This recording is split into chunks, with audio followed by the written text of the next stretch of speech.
Hello ಎಲ್ರಿಗೂ ನಮಸ್ಕಾರ. Mister Shetty's ಕಿಚನ್ಗೆ ಸ್ವಾಗತ.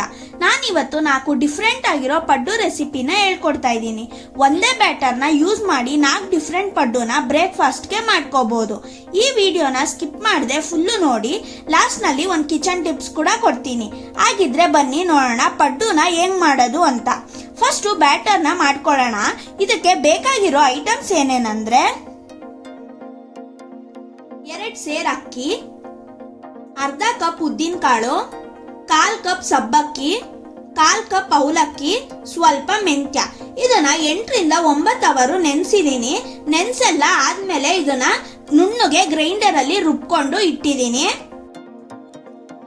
ನೋಡಿ ಈ ತರ ಬರುತ್ತೆ. ಈಗ ಇದಕ್ಕೆ ಚಿಟಿಕೆ ಸೋಡಾ, ಸ್ವಲ್ಪ ಕಲ್ಲುಪ್ಪನ ಹಾಕಿ ನೀಟಾಗೆ ಕಲ್ಸ್ಕೊಳ್ಳೋಣ. ನಾನು ಇದನ್ನ 1 ನೈಟ್ ಪೂರ್ತಿ ಬಿಟ್ಟಿದ್ದೀನಿ ಫರ್ಮೆಂಟ್ ಆಗಕ್ಕೆ.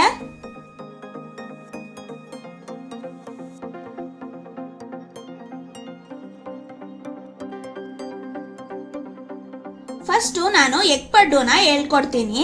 ಇದು ಸಂಡೇ ಬ್ರೇಕ್ಫಾಸ್ಟ್ಗೆ ತುಂಬಾನೇ ಚೆನ್ನಾಗಿರುತ್ತೆ.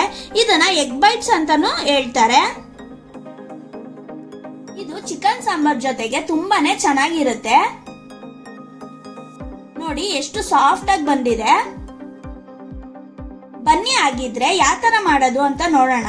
ಇದಕ್ಕೆ ಬೇಕಾಗಿರೋ ಐಟಮ್ಸ್ ಏನೇನಂದ್ರೆ ಮೊಟ್ಟೆ, ಈರುಳ್ಳಿ, ಹಸಿಮೆಣಸಿನ್ಕಾಯಿ, ಕೊತ್ತಂಬರಿ, ಪೆಪ್ಪರ್ ಪೌಡರ್, ಚಿಲ್ಲಿ ಪೌಡರ್ ಮತ್ತೆ ಇಡ್ಲಿ ಬ್ಯಾಟರ್. ಈಗ ಇಡ್ಲಿ ಬ್ಯಾಟರ್ಗೆ ನಾನು 2 ಮೊಟ್ಟೆನ ಒಡೆದು ಹಾಕೋತಾ ಇದ್ದೀನಿ. ನಿಮ್ಗೆ ಜಾಸ್ತಿ ಬೇಕಿದ್ರೆ ಜಾಸ್ತಿ ಹಾಕೋಬಹುದು.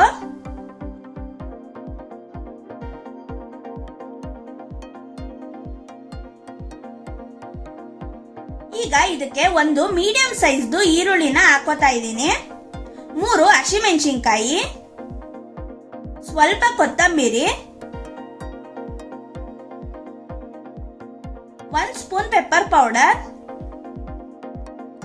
ಅರ್ಧ ಸ್ಪೂನ್ ಚಿಲ್ಲಿ ಪೌಡರ್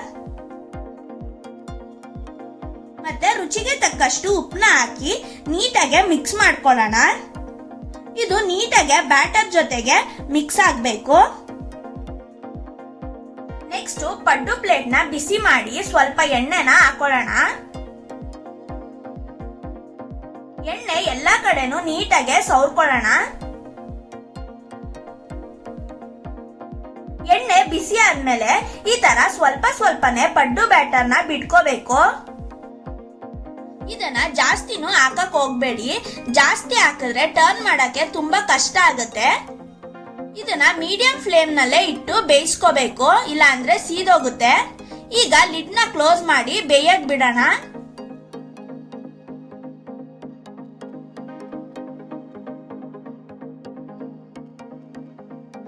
ಈಗ ಒಂದ್ ಕಡೆ ಎಲ್ಲ ನೀಟಾಗಿ ಬೆಂದಿದೆ. ಇದನ್ನ ನಿಧಾನಕ್ಕೆ ಟರ್ನ್ ಮಾಡ್ಕೊಳ್ಬೇಕು. ಇದನ್ನ 2 ಸೈಡು ನೀಟಾಗೆ ಬೇಯಿಸ್ಬೇಕು. ಇದನ್ನ ಬಿಸಿ ಬಿಸಿ ಇರ್ಬೇಕಾದ್ರೇನೆ ತಿನ್ನಿ, ತುಂಬಾ ಚೆನ್ನಾಗಿರುತ್ತೆ ಮತ್ತೆ ಸಾಫ್ಟ್ ಆಗಿ ಬರುತ್ತೆ. ನೋಡಿ ಇದು 2 ಸೈಡು ನೀಟಾಗೆ ಬೆಂದಿದೆ. ಇವಾಗ ಇದನ್ನ ಎತ್ಕೊಂತಾ ಇದ್ದೀನಿ. ಎಗ್ ಪಡ್ಡು ರೆಡಿ ಆಗಿದೆ ಸರ್ವ್ ಮಾಡಕ್ಕೆ. ಇದನ್ನ ಈವ್ನಿಂಗ್ ಸ್ನಾಕ್ಸ್ ತರನು ತಿನ್ಬೋದು. ಚಿಕನ್ ಸಾಂಬಾರ್ ಜೊತೆಗಂತೂ ತುಂಬಾನೇ ಚೆನ್ನಾಗಿರುತ್ತೆ ಮತ್ತೆ ತುಂಬಾ ಸಾಫ್ಟ್ ಆಗು ಬಂದಿದೆ. ಇದನ್ನ ಹಾಗೆ ಕೂಡ ತಿನ್ಬೋದು.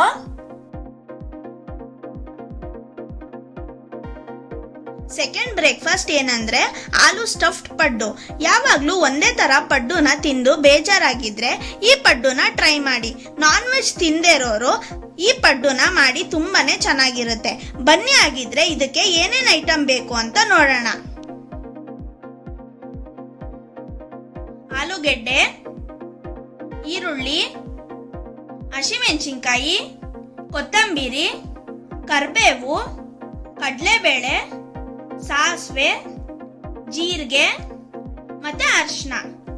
ಫಸ್ಟ್ ನಾನು ಆಲೂ ಸ್ಟಫ್ನ ಮಾಡ್ಕೋತಾ ಇದ್ದೀನಿ. ಇದಕ್ಕೆ ಒಂದು ಪಾತ್ರೆಗೆ ನೀರ್ನ ಹಾಕಿ 2 ಆಲೂಗೆಡ್ಡೆನ ಮೀಡಿಯಂ ಸೈಜ್ ನಲ್ಲಿ ಕಟ್ ಮಾಡಿ ಹಾಕೊಳ್ಳೋಣ. ಇದಕ್ಕೆ ಸ್ವಲ್ಪ ಉಪ್ಪು ಹಾಕಿ ಬೇಯಿಸ್ಕೋಬೇಕು. ಬೆಂದಿರೋ ಆಲೂಗೆಡ್ಡೆನ ಸ್ಮ್ಯಾಶ್ ಮಾಡಿ ಇಟ್ಟಿದ್ದೀನಿ. ಈಗ ಒಂದ್ ಕಡಾಯಿಗೆ 3 ರಿಂದ 4 ಸ್ಪೂನ್ ಎಣ್ಣೆನ ಹಾಕೊಳ್ಳೋಣ.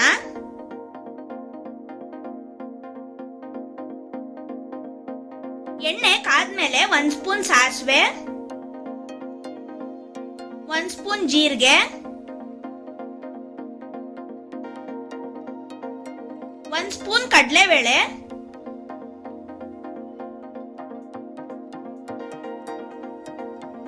ಸ್ವಲ್ಪ ಕರಿಬೇವನ್ನ ಹಾಕಿ ಫ್ರೈ ಮಾಡ್ಕೊಳ್ಳೋಣ.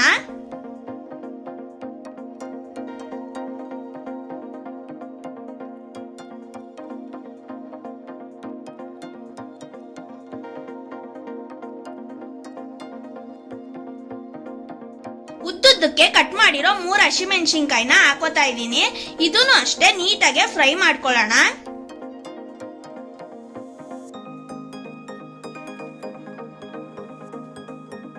ನೆಕ್ಸ್ಟ್ ಇದಕ್ಕೆ 1 ಮೀಡಿಯಂ ಸೈಜ್ದು ಈರುಳ್ಳಿನ ಚಿಕ್ಕದಾಗೆ ಕಟ್ ಮಾಡಿ ಹಾಕೊಂಡು ಗೋಲ್ಡನ್ ಬ್ರೌನ್ ಬರೋ ತನಕ ಫ್ರೈ ಮಾಡ್ಕೋಬೇಕು.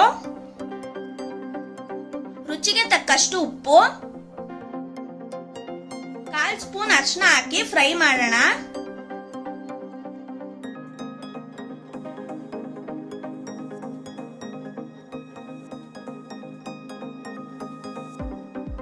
ಇದಕ್ಕೆ ಬೇಯಿಸಿ ಸ್ಮ್ಯಾಶ್ ಮಾಡಿರೋ ಆಲೂಗೆಡ್ಡೆನ ಹಾಕಿ ನೀಟಾಗಿ ಮಿಕ್ಸ್ ಮಾಡ್ಕೊಳ್ಳೋಣ.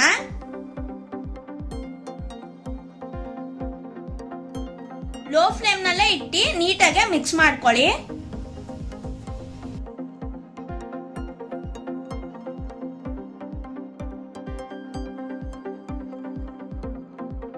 ಲಾಸ್ಟ್ ಅಲ್ಲಿ ಕೊತ್ತಂಬರಿನ ಉದುರಿಸಿ 1 ನಿಮಿಷ ಫ್ರೈ ಮಾಡ್ಕೊಂಡ್ರೆ ಆಲೂ ಸ್ಟಫಿಂಗ್ ರೆಡಿ ಆಗುತ್ತೆ. ಇದನ್ನ ನಾನು ಒಂದು ಬೌಲ್ಗೆ ಹಾಕಿ ಇಟ್ಟಿದ್ದೀನಿ. ಮತ್ತೆ ಇದು ಪಡ್ಡು ಬ್ಯಾಟರ್. ಇದು ತಣ್ಣಗಾದ್ಮೇಲೆ ಚಿಕ್ಕ ಚಿಕ್ಕ ಉಂಡೆ ಮಾಡಿ ತಟ್ಟೆಯಲ್ಲಿ ಇಟ್ಕೊಂಡಿದ್ದೀನಿ. ಪಡ್ಡು ಪ್ಲೇಟ್ನ ಬಿಸಿ ಮಾಡಿ ಸ್ವಲ್ಪ ಎಣ್ಣೆನ ಹಾಕಿ ಸವರ್ಕೊಳ್ಳೋಣ. ಇದಕ್ಕೆ ಪಡ್ಡು ಬ್ಯಾಟರ್ನ ಸ್ವಲ್ಪ ಸ್ವಲ್ಪನೇ ಹಾಕೋಬೇಕು.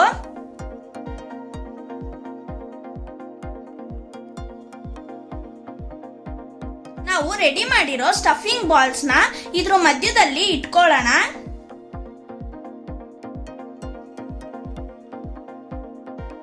ಮತ್ತೆ ಪಡ್ಡು ಬ್ಯಾಟರ್ನ ಇದ್ರ ಮೇಲೆ ಹಾಕಿ ಫಿಲ್ ಮಾಡ್ಕೋಬೇಕು. ಇದು ಕಾಣ್ದಿರ ಹಾಗೆ ಫಿಲ್ ಮಾಡ್ಕೋಬೇಕು. ಈಗ ಲಿಡ್ ನ ಕ್ಲೋಸ್ ಮಾಡಿ 1-2 ನಿಮಿಷ ಮೀಡಿಯಂ ಫ್ಲೇಮ್ ನಲ್ಲಿ ಬೇಯಿಸ್ಕೊಳ್ಳೋಣ. ಈಗ ಇದು ಒಂದ್ ಸೈಡ್ ಬೆಂದಿದೆ, ಇನ್ನೊಂದ್ ಸೈಡ್ ನಿಧಾನಕ್ಕೆ ಟರ್ನ್ ಮಾಡ್ಕೋತಾ ಇದ್ದೀನಿ. 2 ಸೈಡ್ ನೀಟಾಗಿ ಬೇಯಬೇಕು. 2 ಸೈಡ್ ನೀಟಾಗಿ ಬೆಂದ್ಮೇಲೆ ಪಡ್ಡುನೆಲ್ಲ ಪ್ಲೇಟ್ಗೆ ತೆಗೆದಿಟ್ಕೋತಾ ಇದ್ದೀನಿ.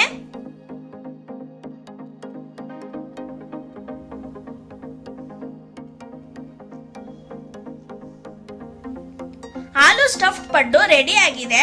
ಪಡ್ಡು ತುಂಬಾನೇ ಸಾಫ್ಟ್ ಆಗಿ ಬಂದಿದೆ. ಇದು ಚಟ್ನಿ ಜೊತೆಗೆ ಸರ್ವ್ ಮಾಡಿದ್ದೀನಿ.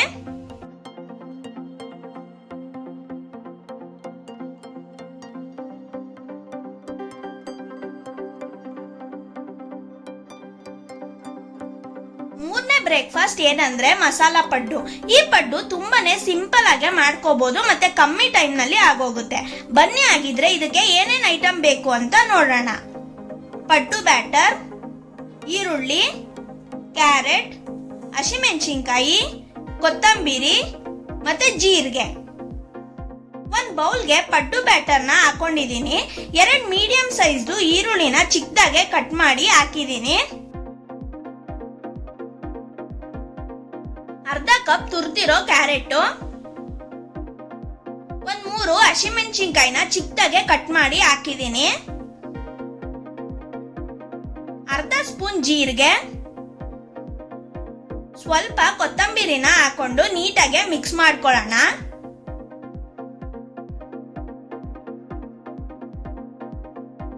ಬ್ಯಾಟರ್ಗೆ ಎಲ್ಲ ಹಾಕೊಂಡು ನೀಟಾಗಿ ಮಿಕ್ಸ್ ಮಾಡ್ಕೋಬೇಕು. ನೆಕ್ಸ್ಟ್ ಪಡ್ಡು ಟಿನ್ಗೆ ಎಣ್ಣೆನ ಹಾಕಿ ನೀಟಾಗಿ ಸವರ್ಕೊಳ್ಳೋಣ.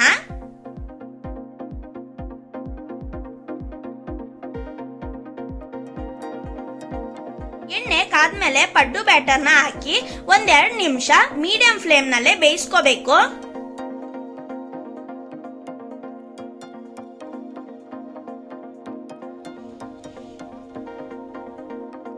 ಕಮ್ಮಿನೇ ಹಾಕಿ, ಇಲ್ಲಾಂದ್ರೆ ಟರ್ನ್ ಮಾಡಕ್ಕೆ ಕಷ್ಟ ಆಗುತ್ತೆ. ಇದ್ರ ಮೇಲೆ ಸ್ವಲ್ಪ ಸ್ವಲ್ಪನೇ ಎಣ್ಣೆ ಹಾಕೋತಾ ಇದ್ದೀನಿ, ಈಸಿಯಾಗೆ ತೆಗಿಬಹುದು ಅಂತ.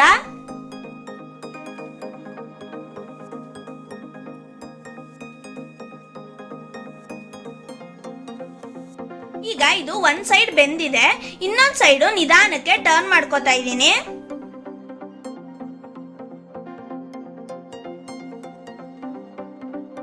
ಎರಡು ಸೈಡು ನೀಟಾಗೆ ಬೇಯಿಸ್ಕೊಳ್ಳಬೇಕು. ನೋಡಿ, ಎರಡು ಸೈಡು ನೀಟಾಗೆ ಬೆಂದಿದೆ.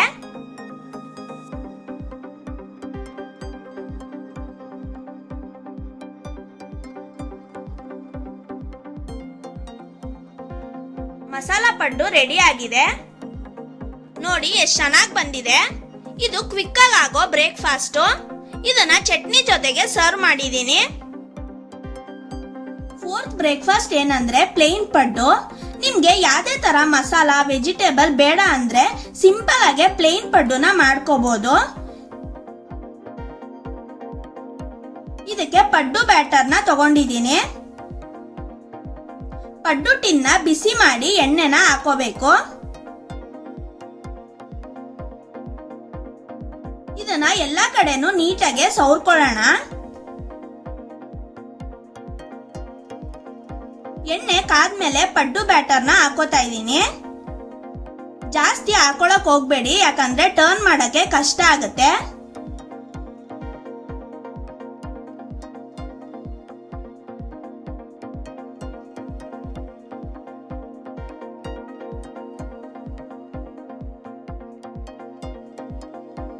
ಇದ್ರ ಮೇಲೆ ಕೊತ್ತಂಬರಿನ ಇಡ್ತಾ ಇದ್ದೀನಿ ಡೆಕೋರೇಷನ್ಗೋಸ್ಕರ.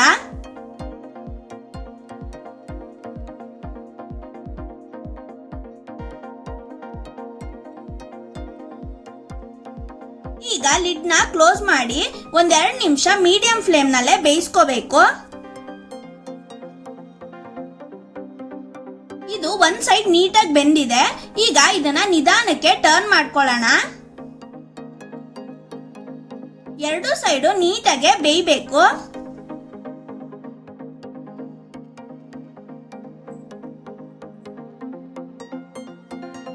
ಪ್ಲೇನ್ ಪಡ್ಡು ರೆಡಿ ಆಗಿದೆ. ನೋಡಿ ಎಷ್ಟು ಚೆನ್ನಾಗಿ ಬಂದಿದೆ ಅಂತ. ಇದು ಬೇಗ ಆಗೋ ಬ್ರೇಕ್ಫಾಸ್ಟ್.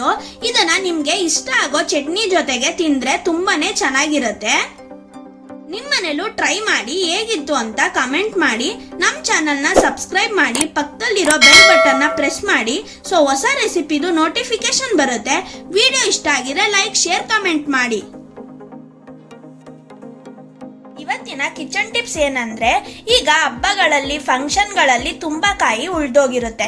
ಮತ್ತೆ ಸಮ್ಮರ್ ಬಂತು ಅಂದ್ರೆ ಕಾಯಿಗಳೆಲ್ಲ ಸೀಳ್ಬಿಡುತ್ತೆ, ಬೇಗ ಕೆಟ್ಟೋಗುತ್ತೆ. ಅಂತ ಟೈಮ್ನಲ್ಲಿ ಅದನ್ನ ವೇಸ್ಟ್ ಮಾಡದೆ ಹೇಗೆ ಸ್ಟೋರ್ ಮಾಡೋದು ಅಂತ ತೋರಿಸ್ತೀನಿ. ವರ್ಕಿಂಗ್ ವುಮೆನ್ಸ್ಗಂತೂ ತುಂಬಾನೇ ಯೂಸ್ ಆಗುತ್ತೆ. ತೆಂಗಿನಕಾಯಿನ ಚಿಕ್ಕದಾಗೆ ಕಟ್ ಮಾಡಿ ಇಟ್ಕೋಬೇಕು. ಅದನ್ನ ಯಾವ್ದಾದ್ರು ಒಂದು ಪ್ಲಾಸ್ಟಿಕ್ ಬಾಕ್ಸ್ಗೆ ಹಾಕಿ ಫ್ರಿಡ್ಜ್ ನಲ್ಲಿ ಇಟ್ಕೊಳ್ಳಿ. ಇದನ್ನ ನೀವು ಯಾವಾಗ ಉಪಯೋಗಿಸ್ತೀರೋ ಅಂತ ಟೈಮ್ನಲ್ಲಿ 10 ನಿಮಿಷ ಮುಂಚೆ ತೆಗೆದು ನೀರಲ್ಲಿ ಇಟ್ಟಾಗ ಅದು ಸಾಫ್ಟ್ ಆಗುತ್ತೆ. ಆಮೇಲೆ ಯಾವ್ದಕ್ಕಾದ್ರೂ ಯೂಸ್ ಮಾಡ್ಕೋಬಹುದು. ಈ ತರ ಮಾಡಿದಾಗ ಕೆಲಸ ತುಂಬಾ ಫಾಸ್ಟ್ ಆಗುತ್ತೆ, ಮತ್ತೆ ಕಾಯಿ ಕೆಡಲ್ಲ. ಇದು 15ರಿಂದ 20 ದಿನ ತನಕ ಚೆನ್ನಾಗಿರುತ್ತೆ. ಹೋಪ್ ಈ ಟಿಪ್ಸ್ ನಿಮ್ಗೆ ಇಷ್ಟ ಆಗಿದೆ ಅಂತ ಅನ್ಕೋತೀನಿ. Thank you.